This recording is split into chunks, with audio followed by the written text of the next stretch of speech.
Thank you so much, Tim. As Tim explained, we have split this into two parts, and I'm so really grateful. In fact, our two speakers have made time on their holiday, their five-day holiday, to actually come into work and talk to us today. So welcome Dan and welcome Teh-han Chow.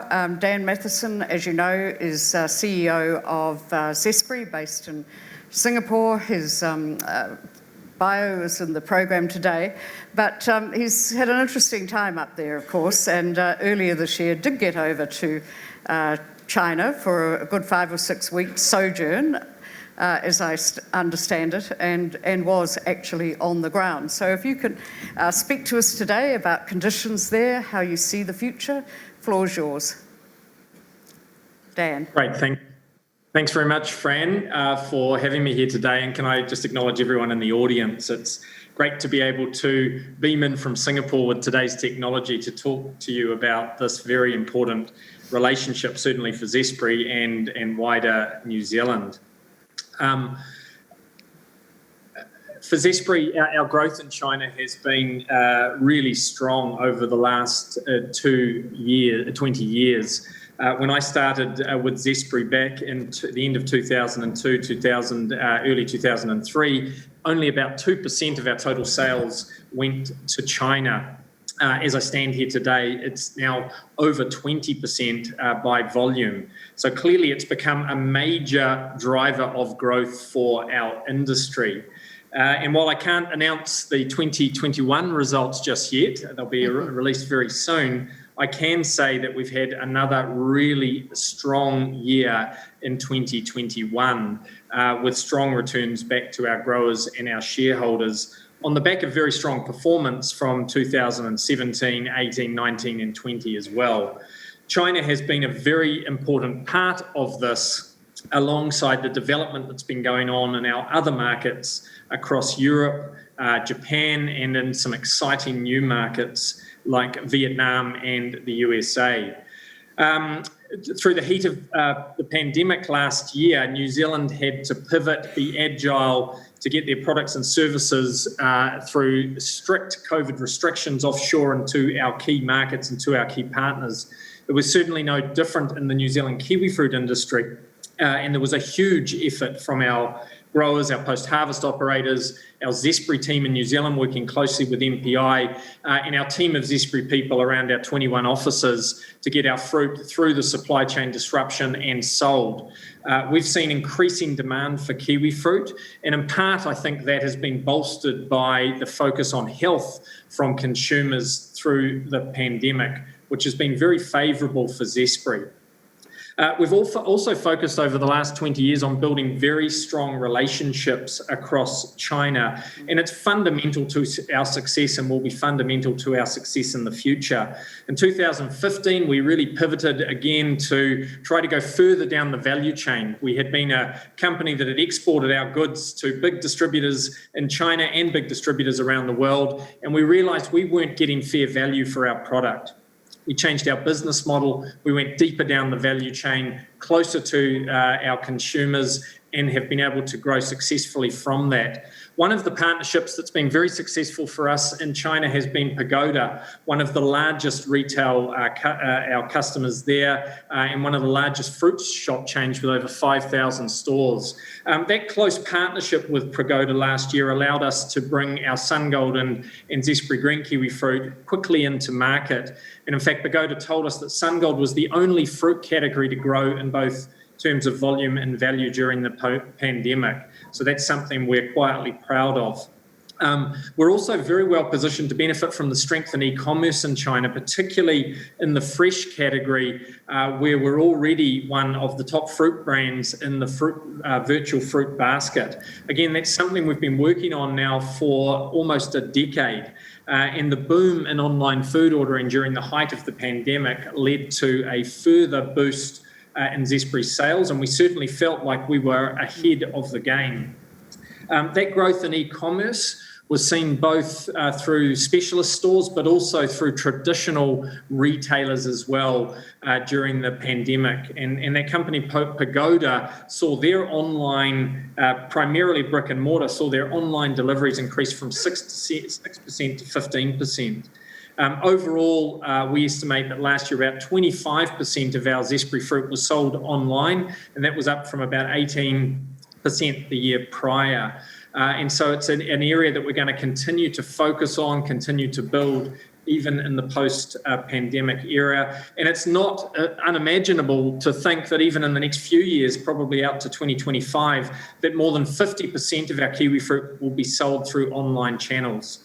I think one of the other learnings last year through the pandemic was that strong brands thrive in times of crisis. And we think that that was certainly evident for us last year, with Zespri being one of the largest brands in the fresh produce area in China today. We've spent a huge amount of money in developing a brand that resonates with Chinese customers and consumers, and that's something we'll continue to do as we continue to chart our way forward in China. I think one of the things that we've really noticed in China is this change amongst Chinese consumers for local products, for locally grown produce. And I think this has accelerated during the pandemic, certainly around concerns about COVID-19 being brought into China on imported frozen food, chilled food, and certainly including fruit as well. We saw that in real time with the fall of consumer demand for Chilean cherries after traces of COVID were found on the packaging there. We were really fortunate that Zespri had sold out of fruit by that time and we weren't affected. But that was a stark reminder of how quickly consumer perception can change and how important it is to have a very strong brand in the mind of consumers as the market changes and challenges occur. That's something we're very sensitive to and continue to focus on today. We also have, over the last 20 years, made sure that we have very strong relationships and trust at the critical points of our supply chain so that we can have discussions and clarify issues quickly and build goodwill when things come up, when challenges come up. The engagement in general is critical around the world, but it's very, very critical in China.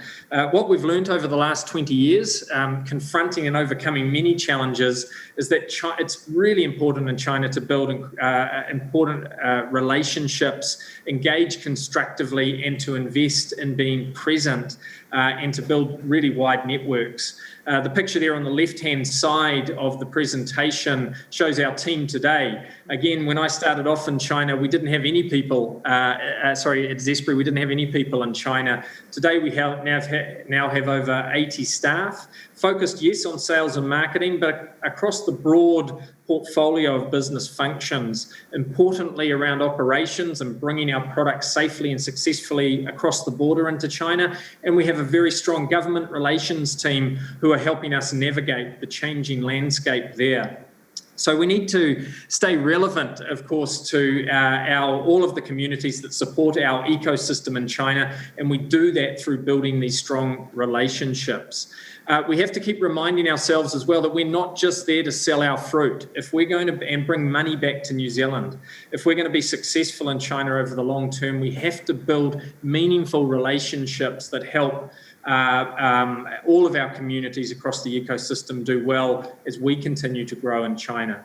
One of the ways that we are doing that is through strong community partnerships. We've partnered with the Shanghai government, for example, on childhood nutrition programs, and we were very quick to support the relief efforts during the initial outbreak of COVID. We're, of course, very mindful that COVID's still ongoing, and we continue to provide that support through our partnerships in China. China, like the rest of the world, I guess, is clearly focused on preventing future outbreaks. And there is a real focus on imported food and the safety of that food.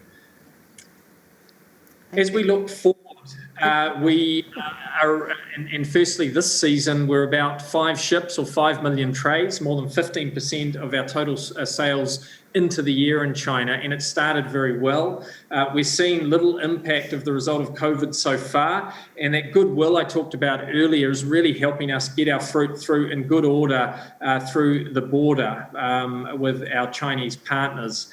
While China has really ramped up lab testing over the last little while on a range of pesticides and done more checking, we haven't seen any material impact on our fruit being cleared into the market there. And as we look forward from this year and into the future, we see tremendous growth opportunities. The China market is responsible, as I mentioned, for around 20% of our volume today and about 25% by value. It's one of our highest returning markets for our SunGold fruit to our growers. We can constrain our supply into China because we have many markets that we're trying to balance and grow at the same time. We ship to more than 50 markets, and many of those markets we're focused on growing very quickly in the medium term. So there's a constant trade-off between maximising the value of the fruit today, but also building and investing our markets for the future and ensuring we have a broad breadth of markets to help us manage risk. We export to around 50 cities in China, which is about 290 to 300. So the headroom for growth is huge, and our plan is to continue to double our volumes out to 2025, as well as growing our other markets around the world as well. And like anywhere in the world, we want to make sure that our growth is healthy and positive growth and creating value for all of the partners in our ecosystem right across our supply chain. Focused on that, of course, not just in China, but around the world. So that's a little bit about the sales and marketing side. Just quickly on the trial itself, we're obviously in the second part, which is the second part of the equation for us. China's not just a huge consumer market, but it's also a huge producer of fruit and a big producer of kiwi fruit. As many of you will know, our SunGold variety has developed over many years. At a significant cost has been taken, is now growing quickly in China. If it continues to spread unchecked, the potential cost to our industry could be significant. So we're having to ask ourselves, how can we respond to that? As it stands today, our options are quite limited. The legal enforcement at the moment is challenging to be able to remove the infringed plantings. We also know on the other side that these plantings are helping improve incomes in rural communities, and that's a key focus and priority for the Chinese government, and it would be for any government. We also have spent a long time looking at the same challenges, many of the challenges we've faced in China now over 2 decades, and working closely with our advisors both in China and in New Zealand. And our view is that a pragmatic approach is one that sees us engage with the China industry to create a successful way forward. So we're proposing a trial which would see us work with a select group of growers to test the potential for a commercial partnership.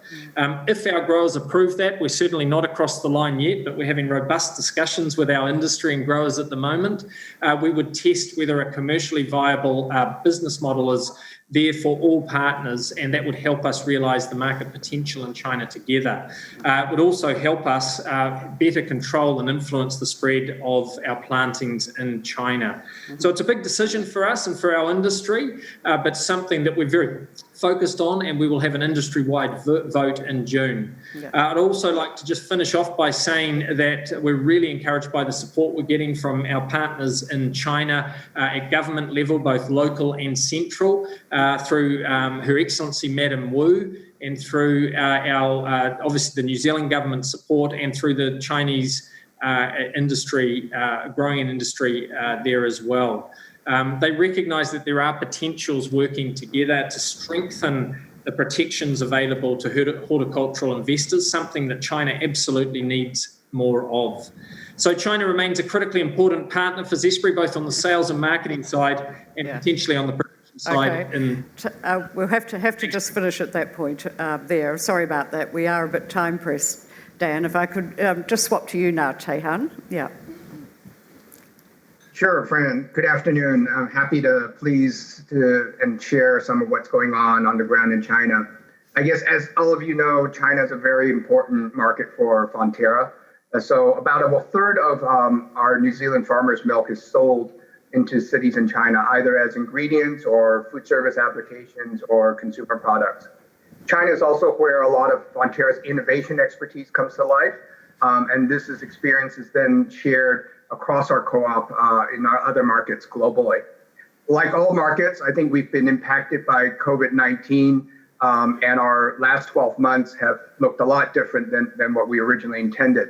But what we also learned that during this time in COVID is that a lot of trends and things have accelerated. And so our plans have accelerated, which I'll take you through a little bit today.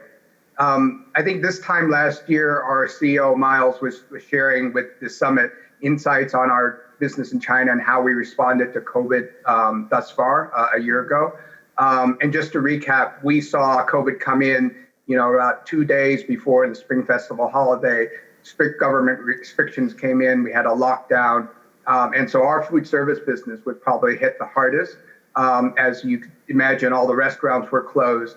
But we saw a very quick recovery. So it was very V-shaped. And so by April, we were probably very close to normal.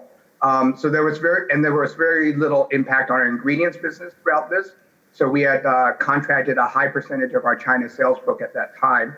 So this helped us to manage through the impact of COVID. And then on the consumer side, while we're a smaller player, it was also an interesting perspective. We saw a big swing from offline to online. And after that, we saw buying kind of flattened out as people got used to purchasing groceries online. Our consumer business today is about 60% online, and there was an increase in part due to COVID. People, I think, were also planning their purchases more. And so the people were having to cook at home, which I think normally is not done so much. So we saw a surge in buying of our dairy products, such as butter, cheese, and other products that are used in home. Looking at the last 12 months since Miles has spoke, we have seen our ability to flex, bringing different product categories depending on demand into the market and responding quickly to our changing customer needs. So this has kept our business not only stable, but I think thriving, as we saw from our first half results this year. I think first is because the economic recovery has been very good. China has controlled COVID very well. So we've seen that where there has been spots of outbreaks, they've come in and cleared it very quickly and controlled it very quickly. The second, I think, is, as Dan mentioned, there is increasing awareness of health and immunity among our customers, part arising out of the pandemic. So during this period, we saw national communications from Dr. Zhang Wenhong, who is the head of the Shanghai COVID-19 medical treatment team. And he advised parents to ensure that their children have a daily intake of milk with breakfast to increase their immunity. He talked about how eating congee is not necessarily the most healthy thing and that they should consume protein. So the flow-on effect of this has been very good for dairy and for functional dairy ingredients, such as probiotics, whey protein, milk protein, especially from consumers who want to keep healthy and improve their immunity. So in response to this, we've also upgraded a lot of our products to meet the demands for better quality and nutritious dairy products, which support that health and wellness trend. As an example, we've launched some probiotics products.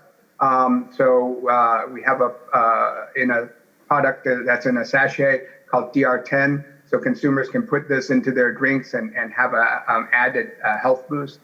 We've also introduced functional adult milk powder with lactoferrin as an example. I think the third factor contributing to our growth this year is our efforts have been very market-led and customer-centric, which is part of the core to our strategy as part of the reset that we did in end of 2019. This approach allows us to stay closer to our customers, and COVID-19 has really accelerated part of this strategy. This meant that even in COVID, we were in constant communication with our customers, trying to understand their needs and expectations, especially as they evolve. This included doing demos with customers over video, obviously, rather than in person, developing new product applications online with customers, and doing live streaming events to showcase our new products. So I think we've been staying pretty close to the changing consumer taste. And obviously, we're working with our customers to help their consumers. have products that meet their needs. I think looking to the future, we remain very optimistic about our business in China. China is the world's top market for dairy imports, and the country's consumption of dairy products continues to grow, underpinned, I guess, by a very strong economic growth. And we know that the domestic production of milk will not be able to meet dairy consumption needs, so there will always be a need for import. Obviously, demand is very good in terms of recent global dairy trade prices that you could see.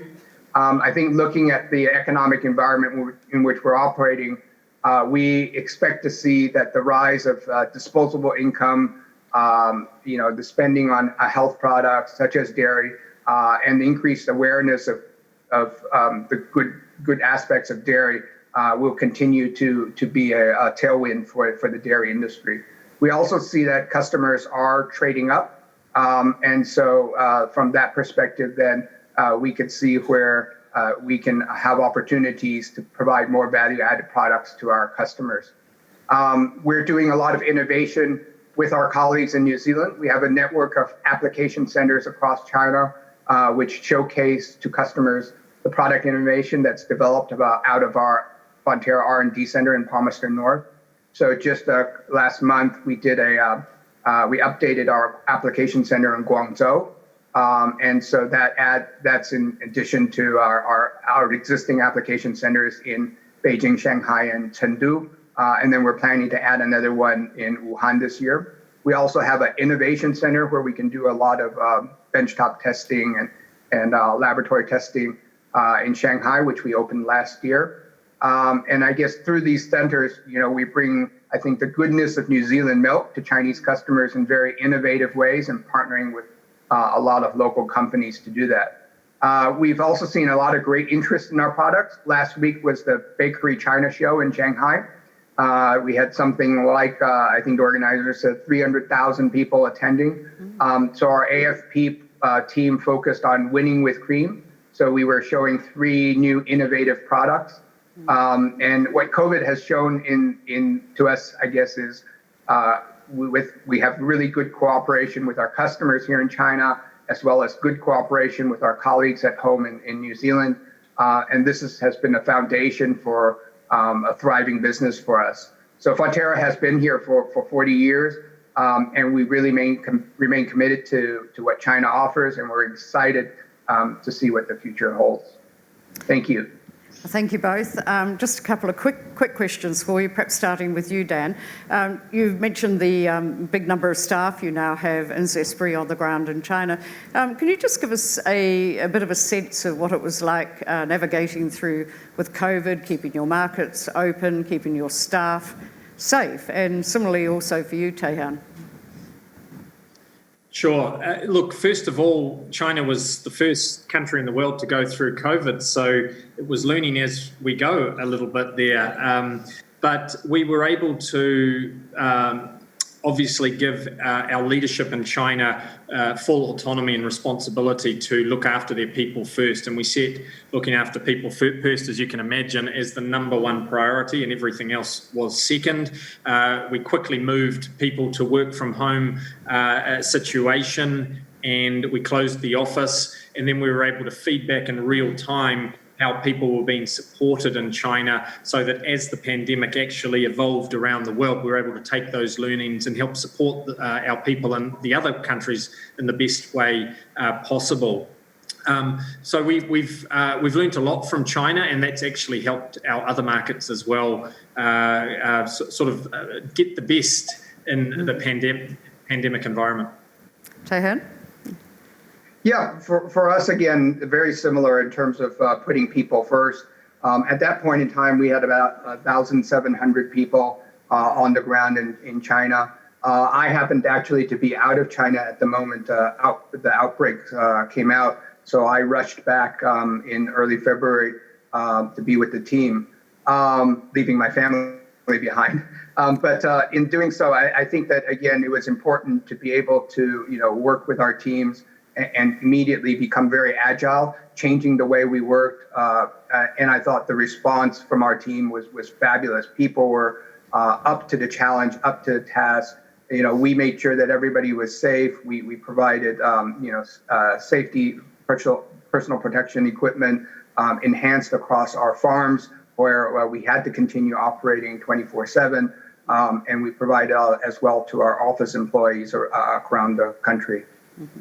Earlier today, in conversation with the Trade Minister, a question was raised about the audits that have been taking place in China across a range of agri products. Can you just perhaps give us a sense of what the regulatory environment is like at the moment, and what you're also doing just to navigate that, really? Yichu? Okay, I think from our side, we continuing to see the regulatory environment evolve. Yeah. So especially probably across the infant formula space. And so I think that again, given all of the past crisis for, over a decade ago that China went through, there is still a concern to make sure that food safety is at the top of the consumers' sensitivities. And we've seen that, again, as Dan talked about, in terms of the reactions to imported food out of COVID. So I think that we continue to see regulatory policies that are looking at strengthening, the consumer's right to get to high quality and safe food. Mm-hmm. Yeah, and just to build on that, obviously looking after Chinese consumers is paramount, Chinese people is paramount for the Chinese government. They are taking a very cautious approach to food being imported into China. They're asking for extra checks, extra transparency around data. They're looking also at the track record of your performance bringing food across the border. And those companies that have done it well for a long time, I think, have been shown a lot of goodwill by the Chinese authorities. We're in close communication with customs as to any changes coming up, and they have been well flagged to us so that we can make the necessary changes back in New Zealand should we need to ensure safe kiwi fruit is getting into China. Just any questions from the floor? If you have, would you mind grabbing the mic and putting it? Anyone? Sorry, I'm as blind as a bat, so if there's anyone who wants to raise a question. Anyone else? So just coming back, I mean, here we are, we've got some now. So for each of you, for Jerry, Claude, in one sentence, how would you describe the contribution your brand wants to make in China? Maybe starting with you, Teh-han, and then Dan. I think we are a global nutrition company, and so we're interested in making sure that we're able to contribute to the nutrition of consumers in China. And so, sorry I didn't bring out the previous products just to show, but again, a product like probiotics is something that we're trying to push in terms of helping to improve gut health. So it's not just your basic dairy nutrition, but it's about advanced nutrition. So for susceptible populations, for infants, for nutritional, functional nutrition, I think these are all areas that we think we have a good opportunity to contribute to the development of consumer benefit in China. Dan? I think well-being would be the one word, Fran, and that's obviously very similar to what Teh-han just talked about, the goodness that our kiwi fruit can provide through to consumers. But it's actually broader than that. It's about continuing to grow in China in a very positive and healthy way so that all of the partners across our ecosystem are continuing to do well as we continue to do well in China. That's fundamental to our success. If we're unable to demonstrate that I think our continued growth in China will be short-lived. So I think an overall sense of well-being would be fantastic if that resonated with all of our stakeholders in China. Yeah.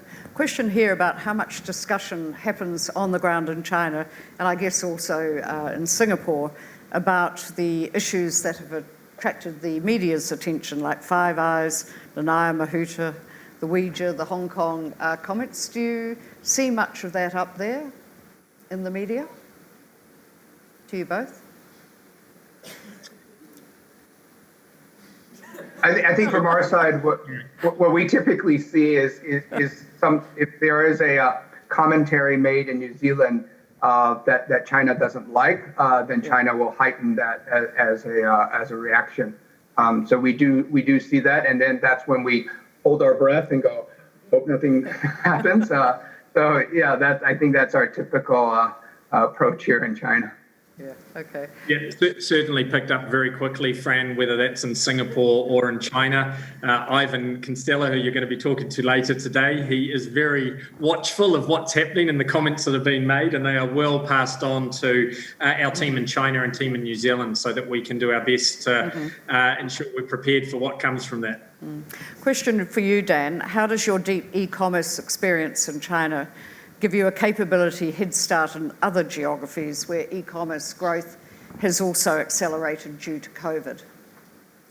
Yeah, we're actually seeing that around the world now take off. It used to be China was well ahead of all the other markets. Korea was a distant second, and then the rest of the world was still very much in its infancy, particularly when it came to perishable products being sold through e-commerce, and fruit part of that. What we've seen through the pandemic in the last 12 months is an acceleration unanimously across the board of all markets. And so we've been able to share those learnings around how we market online, how we sell and promote online to our other markets. And that's helped us develop our online sales channels and marketing approach very quickly. And as a result, we are seeing an acceleration of e-commerce sales across the full spectrum of markets, and we expect that to continue. Just a couple of final questions. Both your major offshore sales are heavily dominated by China. How do you feel about the Five Eyes tensions and debate, and also getting to it, the pressure to diversify?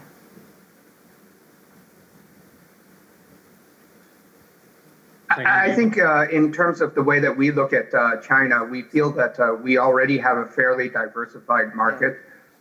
So we are roughly one third around the three regions around the world.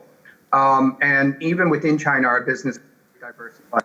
Again, going through COVID, saw restaurants impacted. That basically was our, service chain customers that were impacted. Our bakery stores and our t-shirts, which is another part of our food service business, was slightly impacted, but not as much.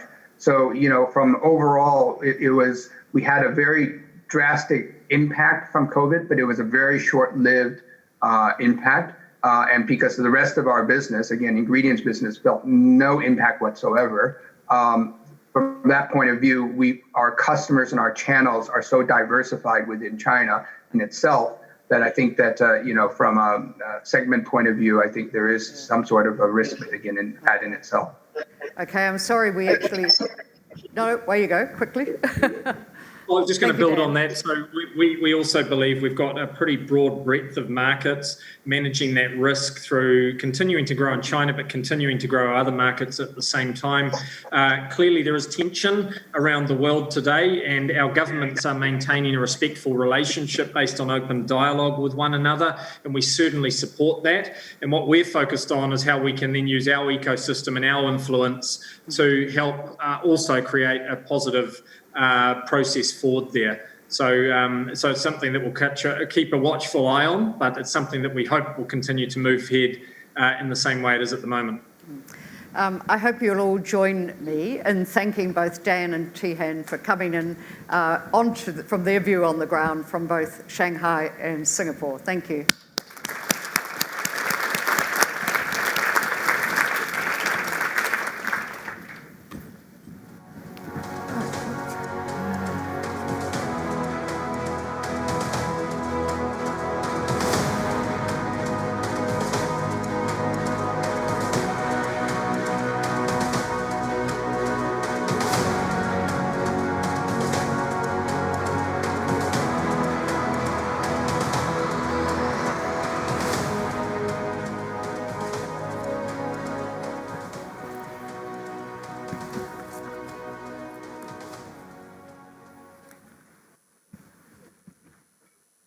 Welcome to the second part of the on the ground session. I'm going to be joined by Ivan Kinsella, Julia Chow and Richard Dunsheath. Yes, right on cue.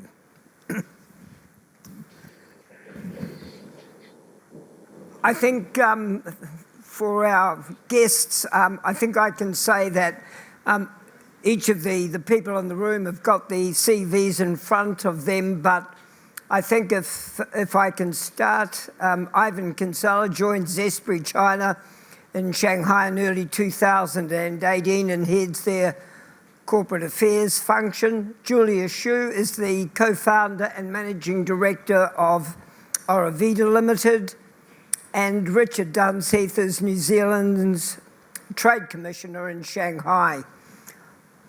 I think you understand the task that you have, 7 minutes each, introductory remarks, and then we'll go to questions. Richard, I think if we can start with yourself, that would be great. Thank you.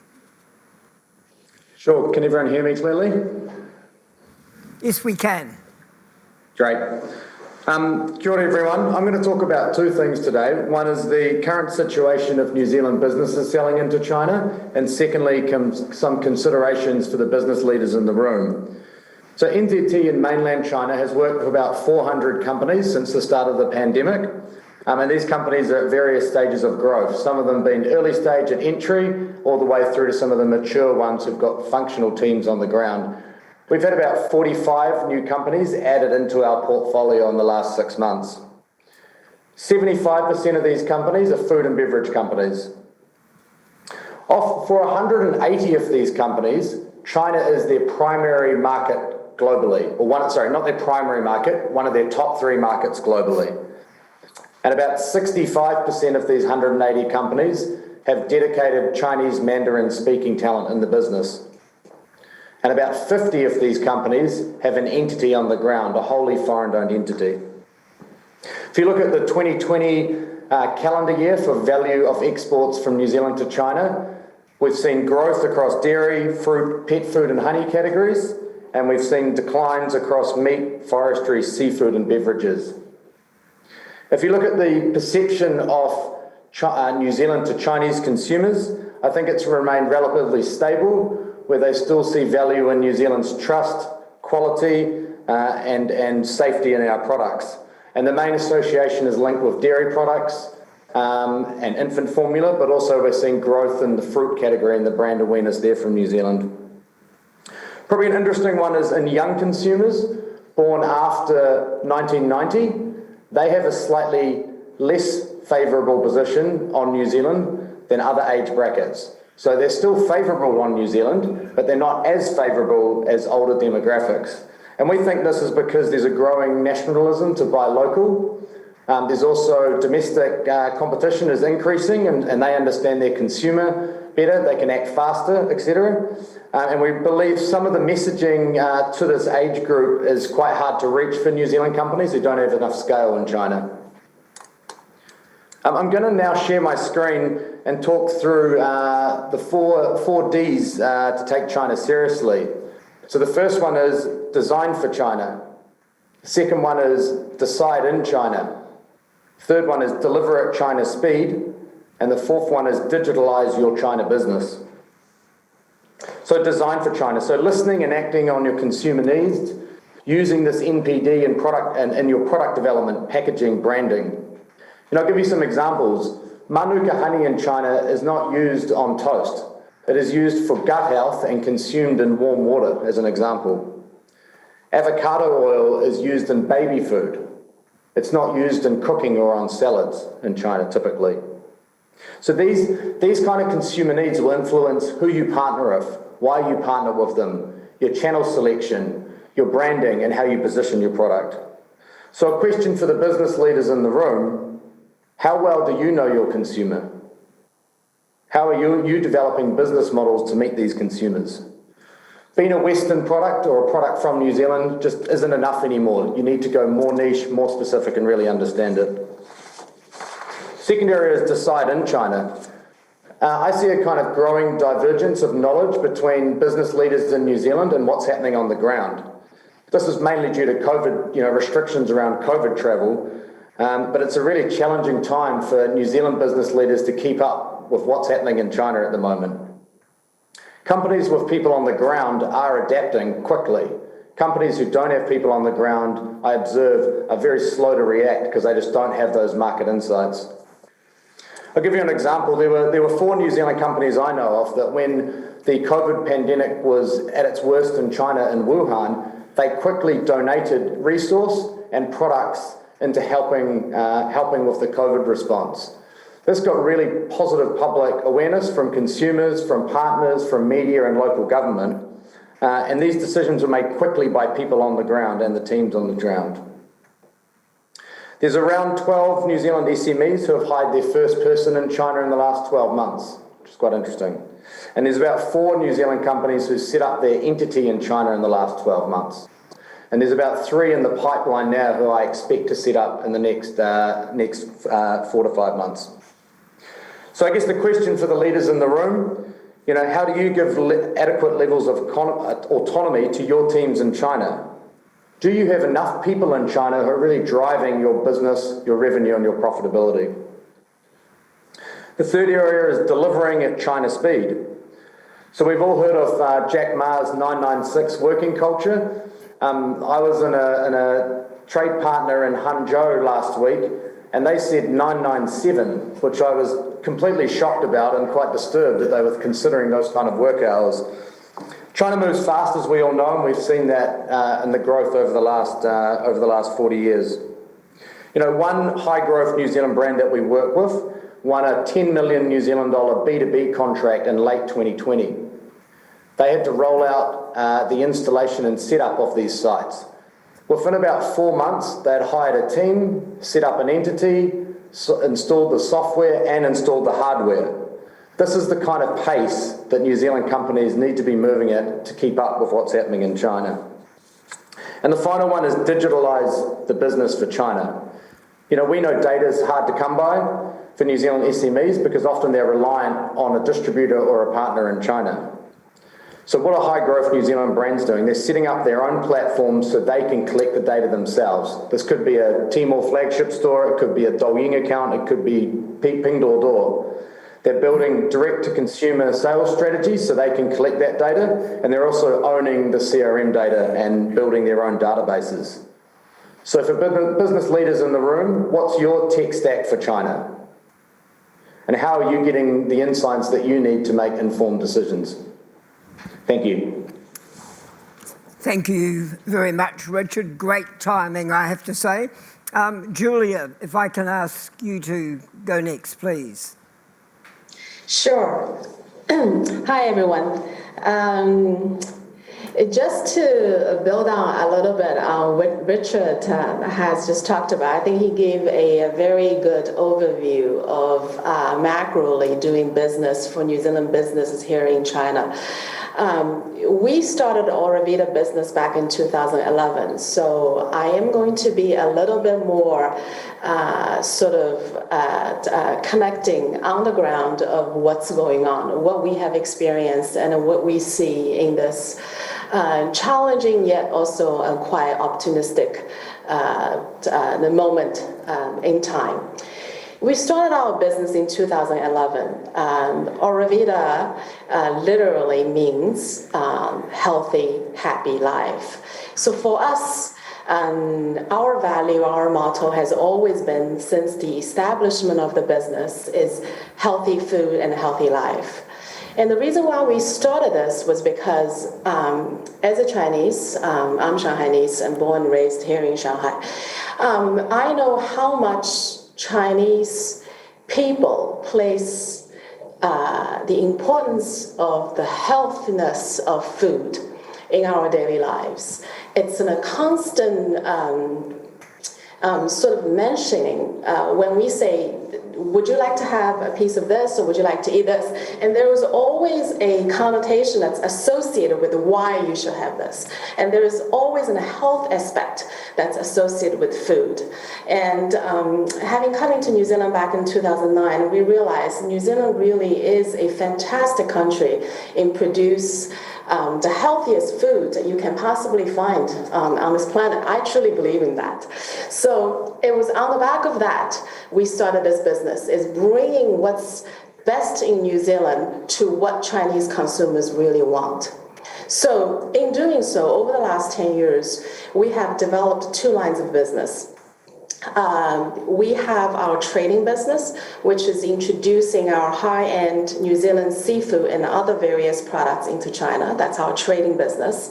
And the other is really brands. We wanted to capture the growing middle-class Chinese consumption trend.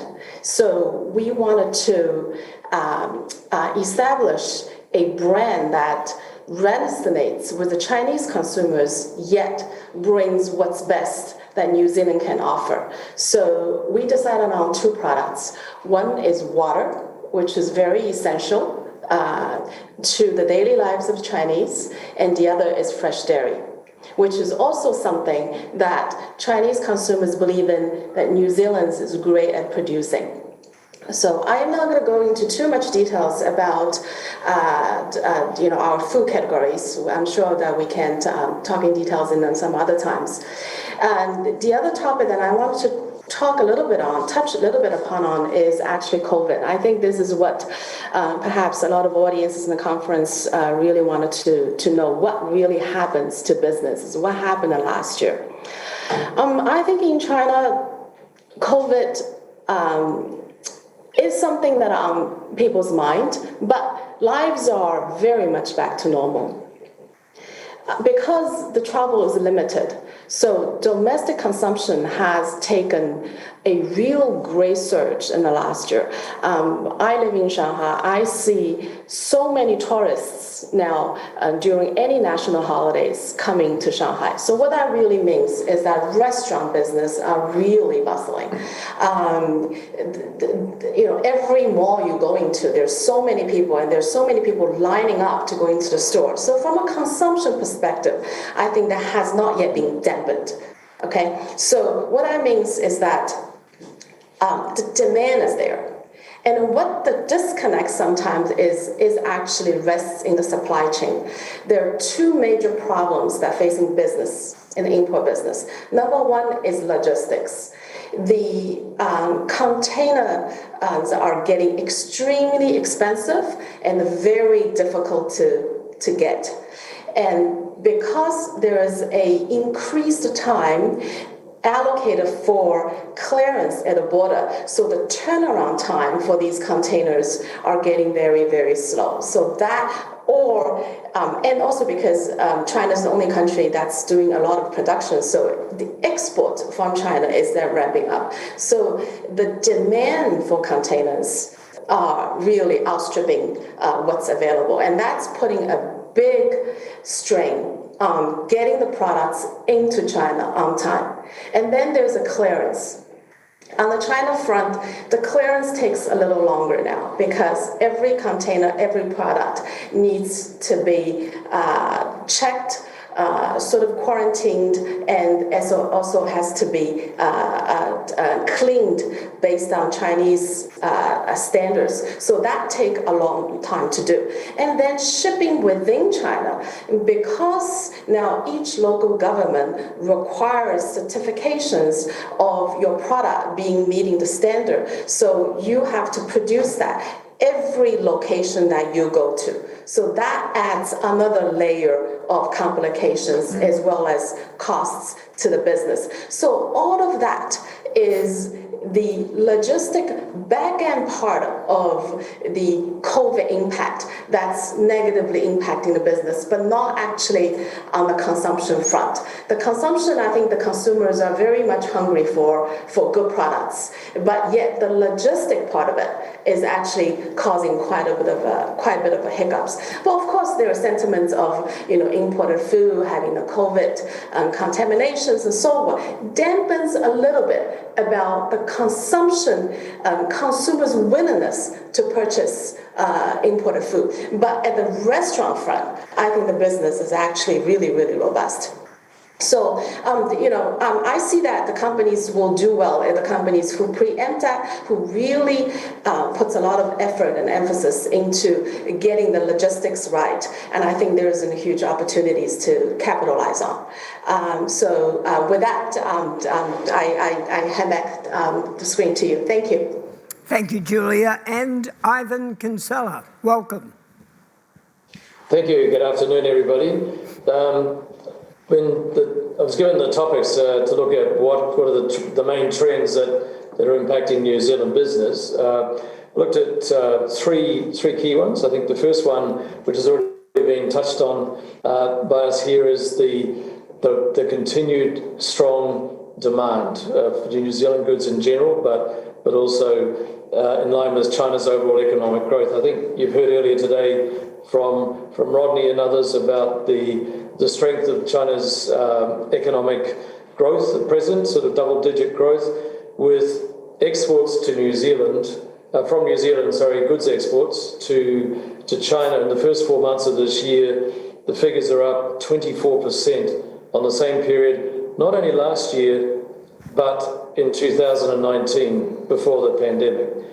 At the same time, New Zealand exports to the top, they're now larger than the next four of New Zealand's largest goods export markets.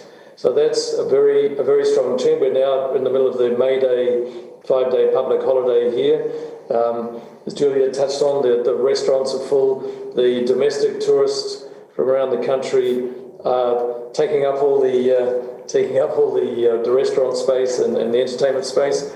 Life is very much back to normal. There's still people wearing masks on the street, and you have to in the subway, but they all come off when you go into a restaurant or any other place like that.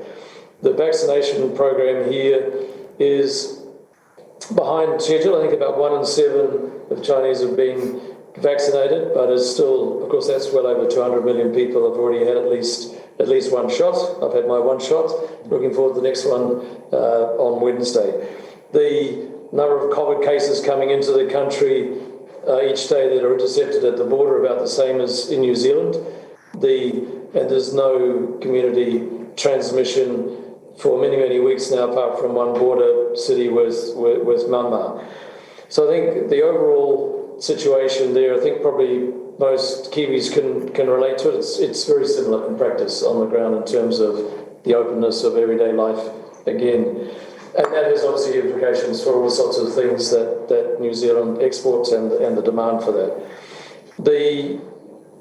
China's well known already for e-commerce, and the pandemic has accelerated those trends, particularly with food. I think we see the people around us there, they'll say that while they might have been buying food online, that their parents weren't, particularly even their grandparents' generation.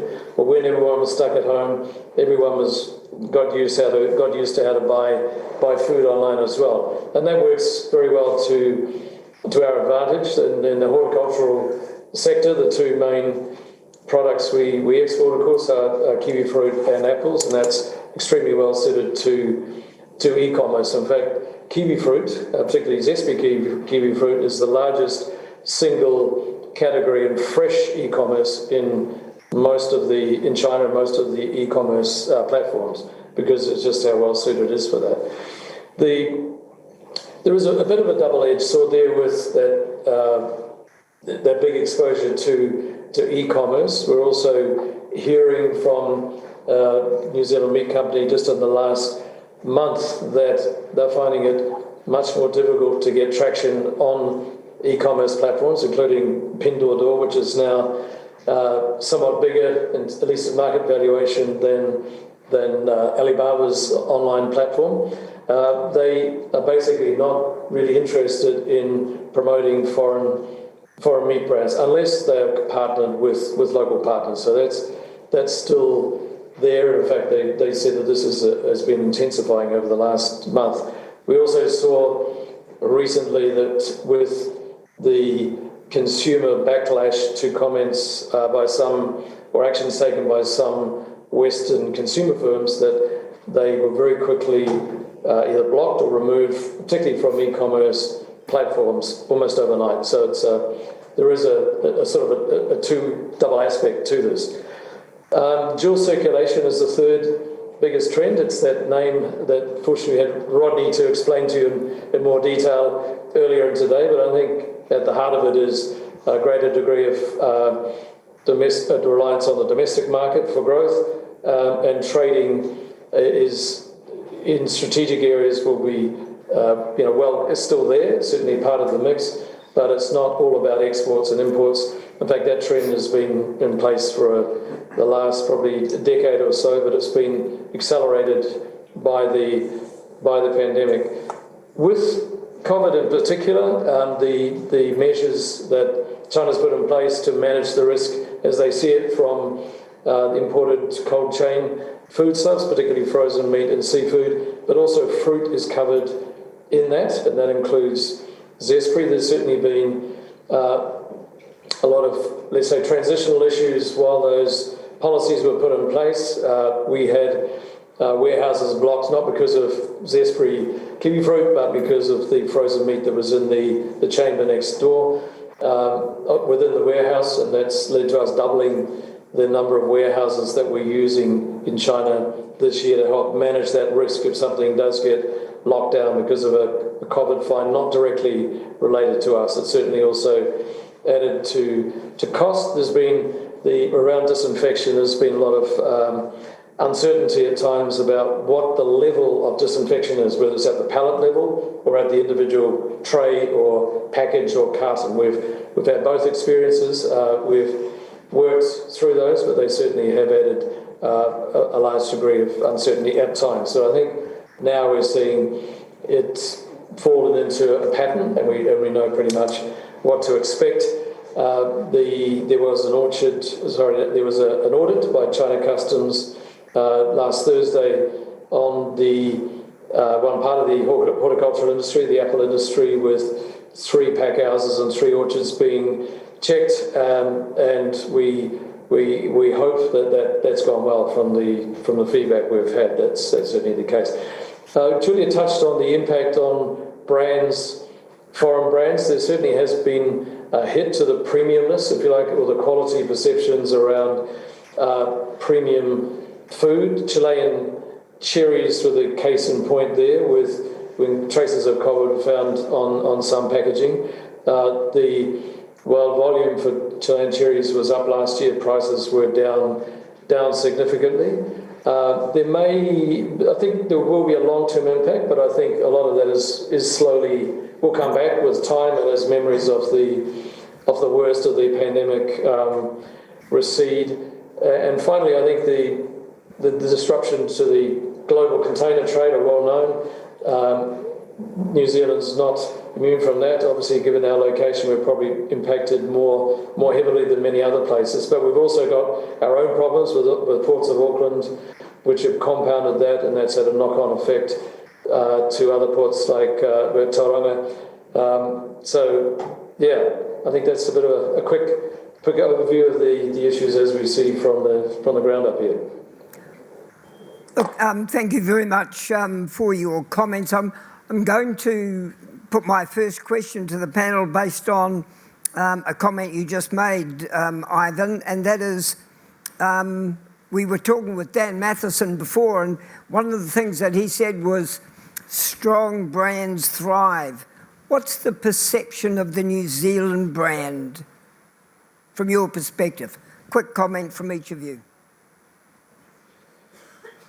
I think from the New Zealand brand, and I think Richard touched on it earlier, with younger people, there's probably less knowledge or awareness of the New Zealand brands. They've lived in a generation when Chinese brands have been on the rise, which is the normal trend in any country that's gone through the development curve, as in China. I think that people have more of a knowledge about individual brands, whether it's Zespri or the company brands. I think are probably taking a relatively higher position there. I think that with COVID, the impact has been pretty indiscriminate. That it seemed to have not. Chile was well known for its cherries, which are a very premium fruit, but perceptions of Chile have been impacted as well. I think New Zealand has been negatively affected to a much lesser extent, and I think that we can certainly work our way back through that. Richard, quick comment?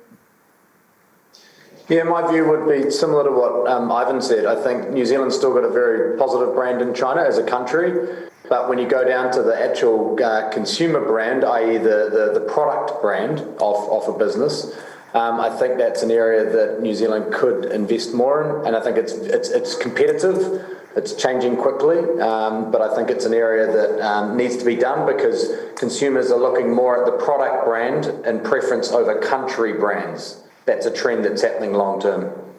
And Julia, from you, because I look at your company in the introduction of some of those SMEs in their product. You're really pushing a New Zealand brand. Does it make a difference? Yeah, well, that's exactly, I wanted to echo what Richard had just said. I think New Zealand, when you ask Chinese consumers, New Zealand products, people think about categorical New Zealand products. That is dairy and that is meats. But when it comes down to a brand, that is a brand that's associated with one particular product. And I think I've always advocated Zespri. Not because I've been sitting next to me, but I really have advocated Zespri. I think it is great that turning into a commodity product, into a product that's associated with brand. When you talk about Kiwi fruit, you talk about Zespri. I mean, that is a fantastic, and it's a brilliant association to the Chinese consumer. So not only they think of Zespri, they think of Kiwi fruit, they don't think about just New Zealand, they think about Zespri. And I think that Zespri has done a fantastic job in connecting that. And I think that's what we wanted to do. Obviously, we're on a much smaller scale. We don't have a product that's as prominent or as popular as Zespri, but that's exactly what we wanted to do. We wanted to build at a brand level an association with Chinese consumers of what New Zealand products, not a big category New Zealand products, but what that particular product is all about. And to do so, you gotta capture the imagination and you gotta capture the attention of the young people. And what that requires is a very consistent messaging and a consistent, persistent innovation of your products. Because that's what young people want. Innovation is not what they've seen, it's not what they have heard, but it's what's new, what they can talk about. So innovation is key, and consistency in your messaging is also key. I think one of you mentioned the expression buy local, and I think that there's been conversations had at a country level that seem to be generating an element of economic patriotism or consumer boycotting of countries or brands. Is it visible? Is it making a difference? Richard? I think it depends on what category, but certainly there are big drivers. So in pet food, for example, I think there's still a lot of imported pet food coming in, and there's still a lot of made domestically, but it's a very kind of high growth hero category. So it's there's not as much buy local trend there because the consumers are still wanting, health and trust, etc. And there's some New Zealand and foreign brands doing a very good branding job in that category. But in other categories, I think there is a drive to buy local, and if you look at something like skincare, there's some very large Chinese domestic skincare brands that have popped up quite quickly. One called Perfect Dairy, which has done very well. So an example of those ones where people are more passionate and they believe in and they trust the domestic brand as much as a foreign brand. I think you've also got brands like Starbucks, which are selling, $8 cappuccinos. I got one on the way here, opening several stores a day, and you couldn't get anything more iconically American. Mm-hmm. But they haven't been, as far as we can perceive, impacted in any way with the relations with the US at this time. So it's not not a straightforward calculation. They can certainly get, there's also hundreds of local coffee chains. They can get very good coffee there too. So it's much more nuanced view. I think that as a general thing, younger people are less wedded to brands than perhaps their parents were. And with the internet generation, they've got a much wider variety of what they can access. So I think it's pretty much, it's also case by case. So it's not necessarily a trend that's going to displace us at all from the market. Yeah, and I think from my perspective, from a Chinese perspective, and from also a business perspective, I think from a Chinese perspective, what I see is I think there's quite a bit of a media bias. And whenever those controversial topics come up, and the media loves to drum on it, so people pay more particular attention to it, and it's becoming a talking point. But I think to consumers looking for value.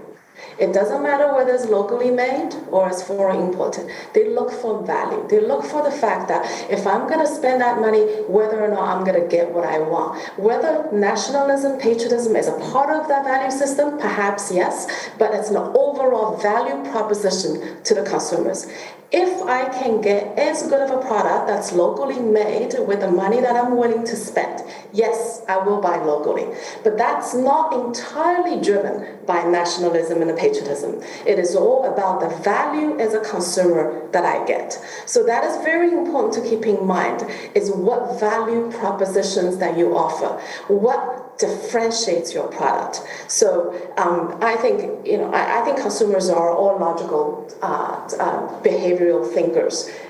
What boils down to is, what do you offer? Thank you. Richard, a question for you. What is the best way to segment the market in China? By demographics or lifestyle? That's a good question. I think there's different ways you can do it. I think, demographics is one way. I think it depends on the category. I don't think there's no right or wrong answer, and I think a combination of both is how you could segment it. We often talk in occasions, so what's the purchasing occasion, as well as who the type of consumer profile is as well. So I don't think it's a black and white answer. I think a combination of both, of demographics, purchase occasion, and the type of consumer would go into that. I'm going to go on to the next question. We've got a line up here now. It's one from Jerry Clode, and it says, younger generations, post-90s, Mrs. Mia, are less enamoured about New Zealand. Is this symptomatic of a lack of scale and visibility by other nations, or should we be cooperating more? Ivan? I think there's a certain amount of just the limit on bandwidth. People have got, there's so much going on, so many different countries. I think New Zealand had more prominence earlier in the relationship with the sort of the head start that we had in a lot of trading areas with China. But I think we're probably becoming a little bit more like we are to most other countries in relation to our size and what have you. And from a younger person's perspective, we don't have a lot of branded products. We've got there is the New Zealand brand, which we've talked about, but when they think about specific products, there's a lot less than there are from a lot of other countries. So I think it's partly a normal trend, but obviously something we want to try and work to bring or refresh what the New Zealand brand is to that younger people can relate to. Richard, Julia, Ivan, our time is up. Let me first of all thank you for being available today. Thank you for your contribution. And ladies and gentlemen, would you please join me in thanking our panel this afternoon?